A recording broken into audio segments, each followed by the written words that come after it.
네, 오늘 말씀은 창세기 25장 19절로 23절까지 보겠습니다. 이삭에게 이어지는 축복이라는 말씀으로 말씀을 전하고자 합니다. 지난 시간 175세로 아브라함이 이 생을 마감했어요. 아브라함은 사라와 하갈 그리고 거두라로부터 8명의 아들을 얻었습니다.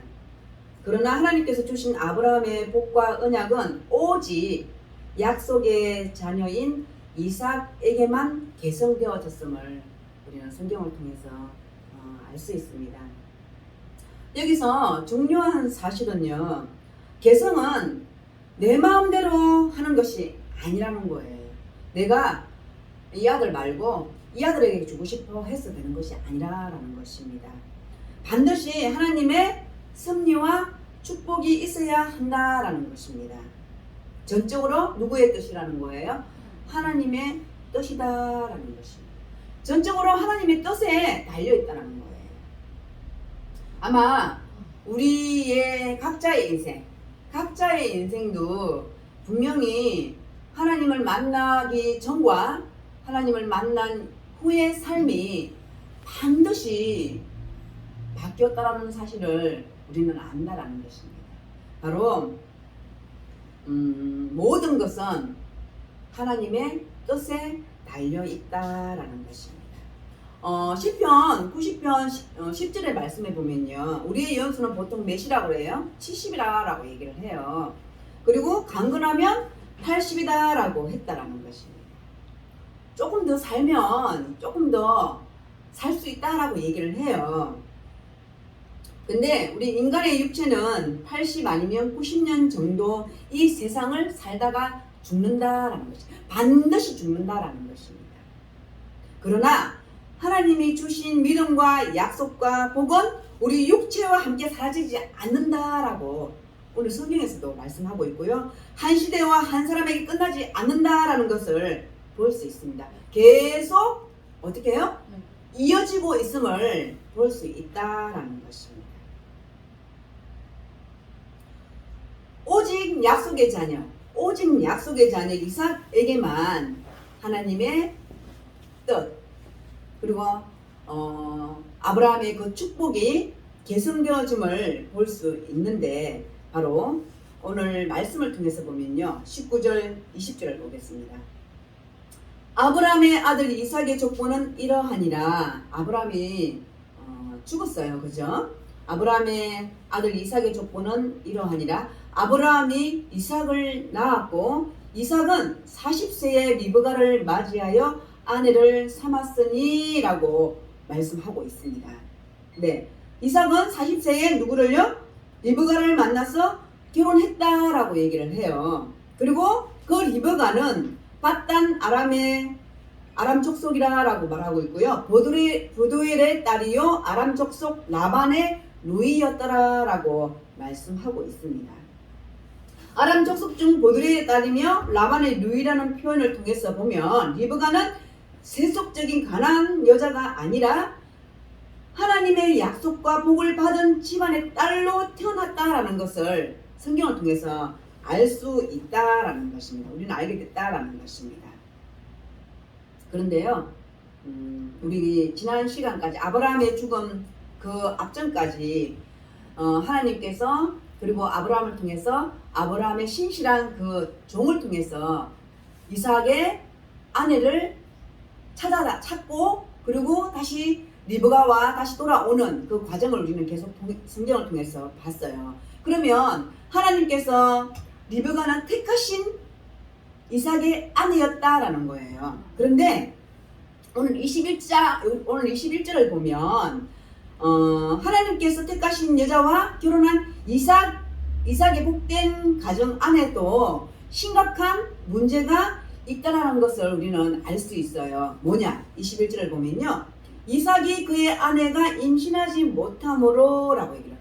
어떤 문제가 있다라는 거예요? 하나님께서 이삭에게 리브가를 택하게 해주셨어요. 그죠? 하나님이 어떻게 보면 리브가를 택했단 말이에요. 그런데 하나님이 그 가정을 세우셨단 말이에요. 그런데도 불구하고 이 복된 가정에 문제가 생겼음을 볼 수 있다라는 거예요. 그 문제가 뭐예요? 아기가 없다라는 거예요. 그 아내가 임신하지 못함으로 라고 말씀하고 있어요. 바로 오늘 말씀을 통해서 보면 아무리 하나님께서 택하시고 약속하시고 복을 주신 결혼이라 할지라도 문제가 있다라는 사실입니다. 바로 행복하고 이상적인 결혼 같아도 실제로 살아보면 어려움이 많다라는 거예요.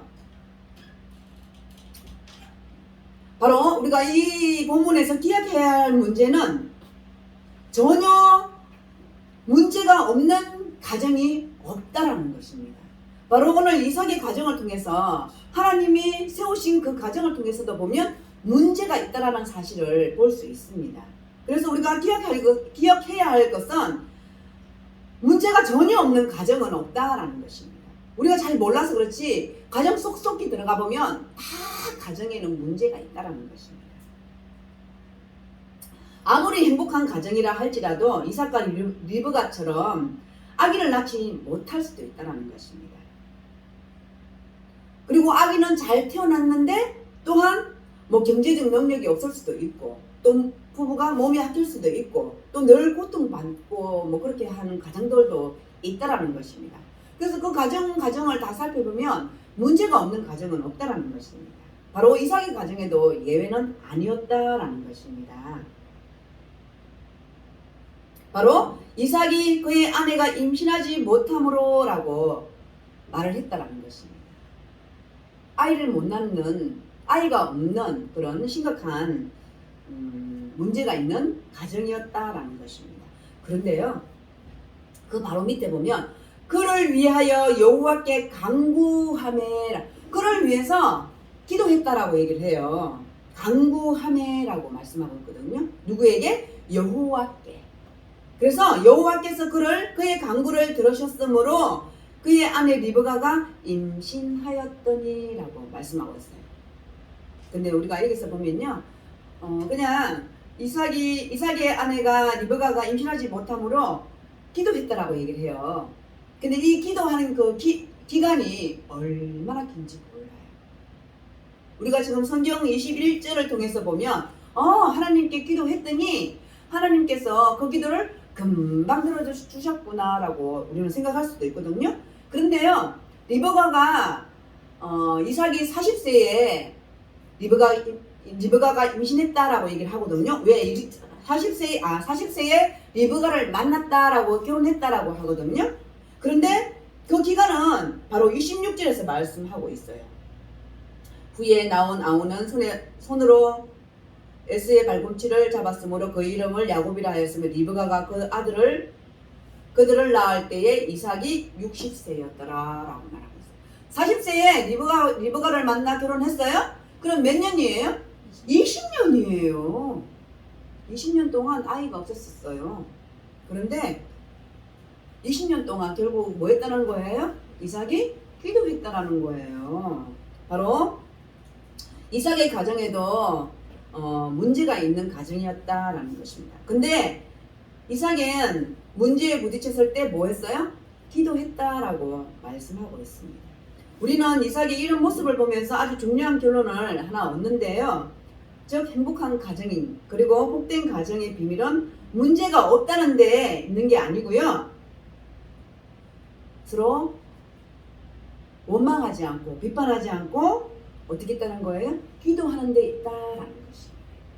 기도했다라고 말씀하고 있습니다.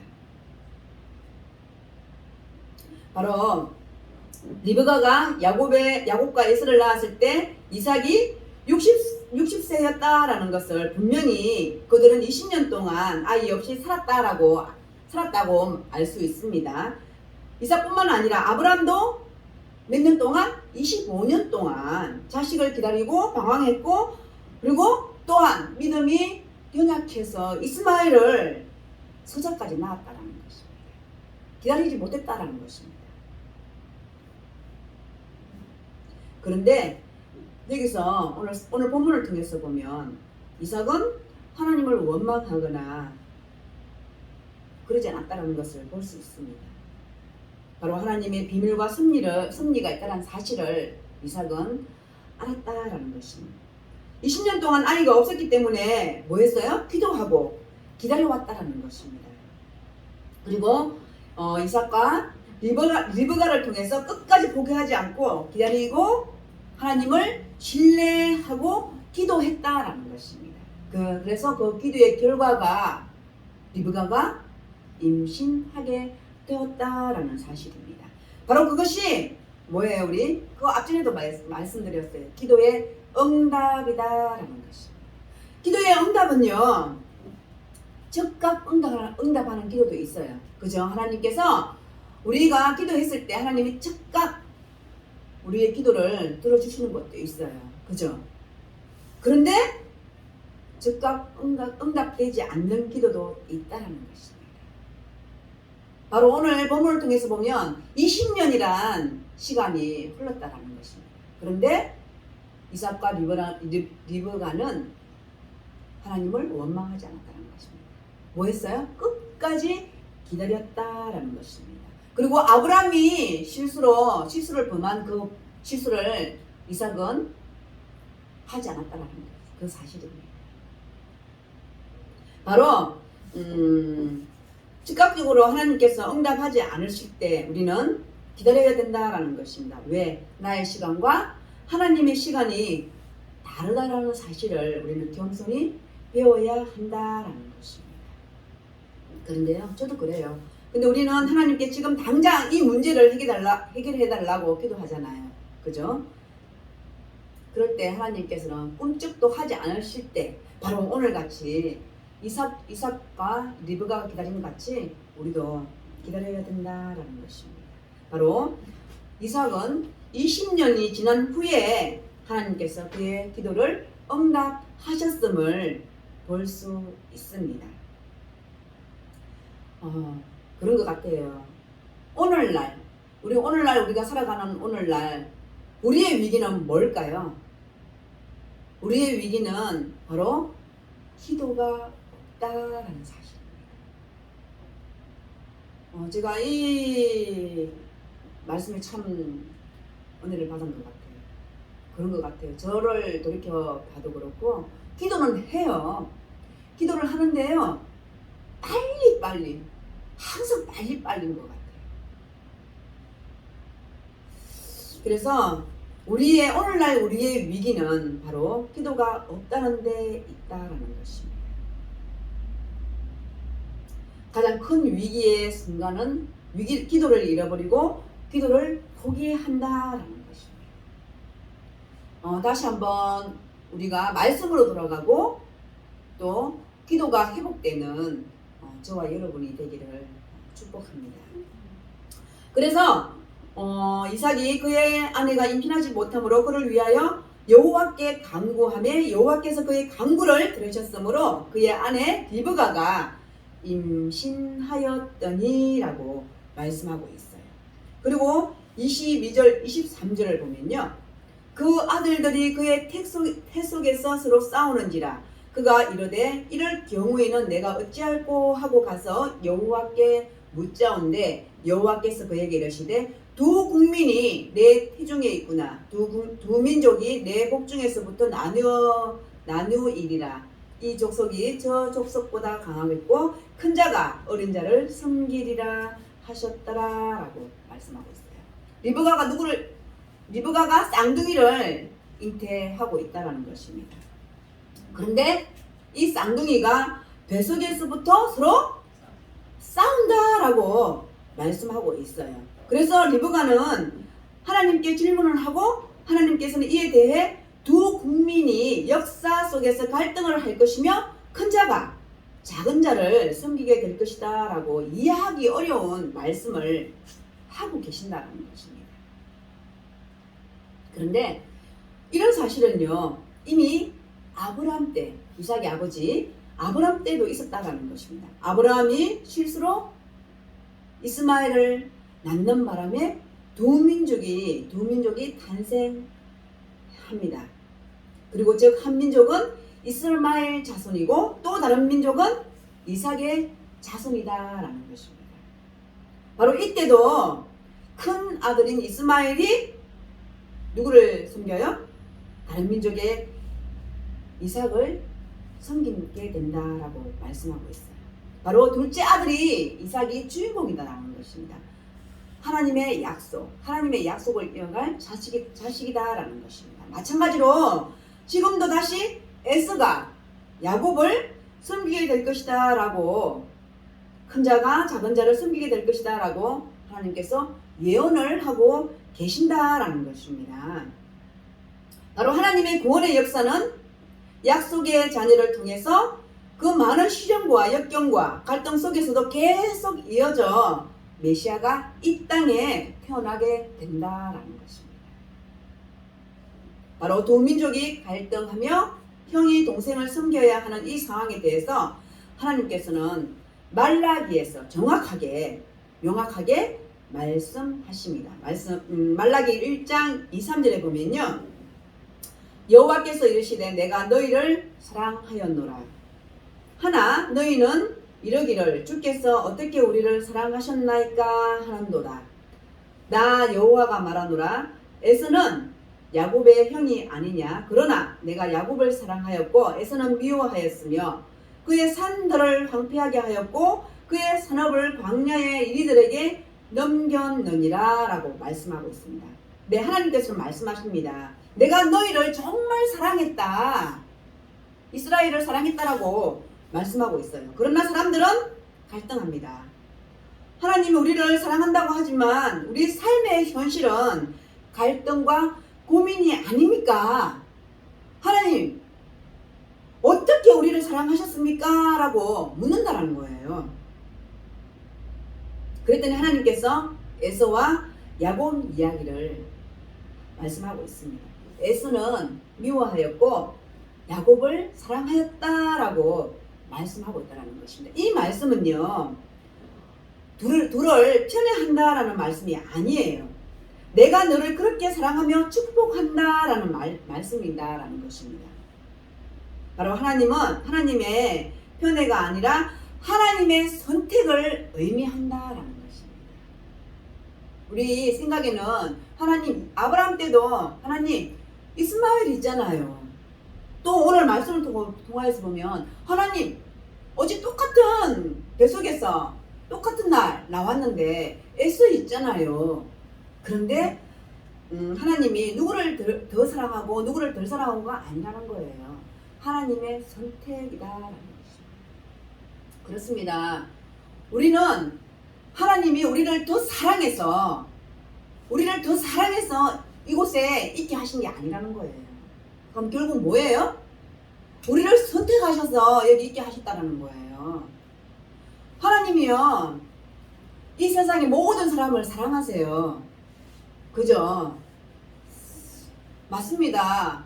그러면요, 만약에 우리가 하나님이 더 사랑하고 덜 사랑한다 그러면은 우리 믿잖아요. 우리가 믿기 때문에 우리가 더 잘 돼야 된다는 거예요. 그런데 우리가 세상 살다 보면 믿지 않는 사람들이 어때요? 우리보다 더 잘 될 경우가 있어요. 그러면 하나님이 그들을 사랑하지 않는데 우리보다 더 잘 되는, 그건 좀 우리 상식적으로 이상하잖아요. 그죠? 그렇지 않다는 것입니다. 하나님은 모든 사람을 사랑하셔요. 바로 사랑하지만 우리는 하나님 앞에 선택되어졌기 때문에, 선택받았기 때문에 이 자리에 있다는 것입니다. 그리고 하나님이 선택하셔서 우리는 즉각 뭐 했어요? 하나님의 선택에 우리는 응답했다라는 것입니다. 그래서 우리는 이 세상의 시각으로 잘 살고 잘 못 살고를 우리는 눈으로 판단하는 것이 아니에요. 우리가 하나님이 선택해 주셔서 우리는 즉각 응답을 받았기 때문에, 했기 때문에 이 자리에 있는 줄 믿습니다. 바로 하나님의 초점은 에서가 아니라 야곱이다라는 것입니다. 바로 하나님의 관심은 바로 저와 여러분이다라는 것입니다. 바로 서열상으로 보면 야곱이 아니라 그 축복의 그릇은 누구예요? 에서여야 된다는 거예요.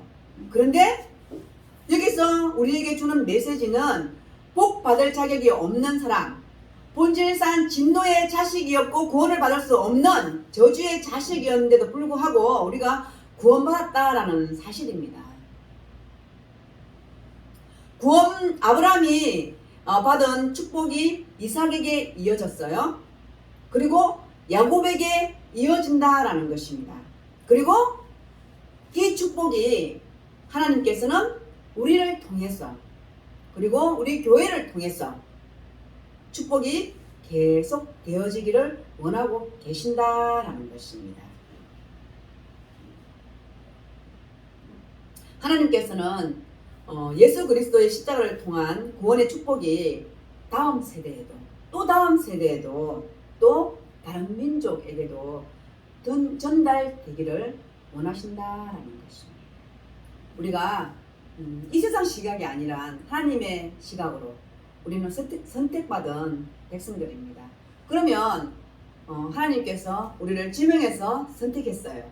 그럼 우리는 어떻게 해요? 지명받은 자로서 우리의 이 세상 삶을 우리는 하나님 앞에 하나님과 동행하며 하나님을 위해서 살아드려야 된다라는 것입니다. 우리가 서열상으로는 오늘 본문을 통해서 보면 서열상으로 우리 서열상이라는 것은 우리의 생각, 우리의 시선으로는 에서가 당연히 하나님의 약속의 자녀가 되어야만 된다라는 거예요. 그런데 앞전에 제가 말씀드렸지 하나님의 시간과 우리의 시간이 다르듯이 하나님의 시각이 다르고 우리의 시각이 다르다라는 것입니다. 우리가 참 그것이 깨달는 것이 힘들어요.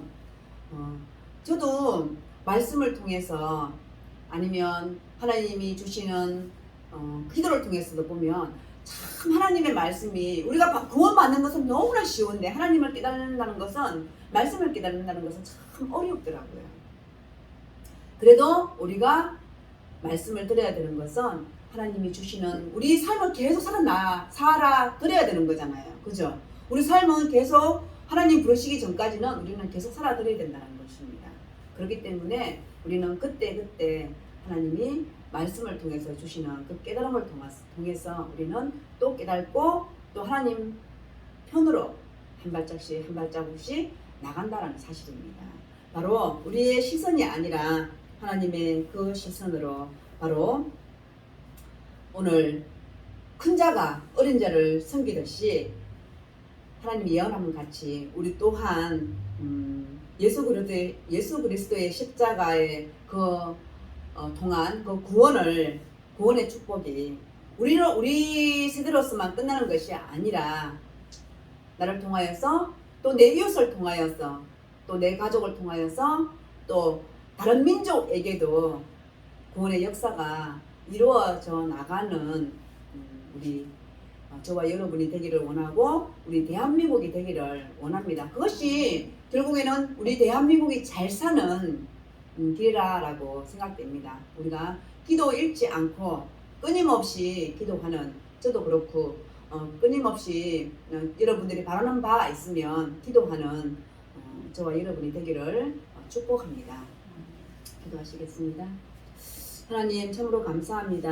하나님께서 오늘 말씀을 통하여 주시는 그 메시지는 하나님 우리의 생각이 아니라 또 하나님 날마다 주님의 주신 그 생각과 시간으로 저희들 살아갈 수 있는 우리들이 될 수 있도록 주님 도와주옵소서. 말씀을 통하여서 저희들 날마다 깨달아질 수 있도록 주님 도와주시기를 원합니다. 감사드리며 예수님의 이름으로 기도드립니다.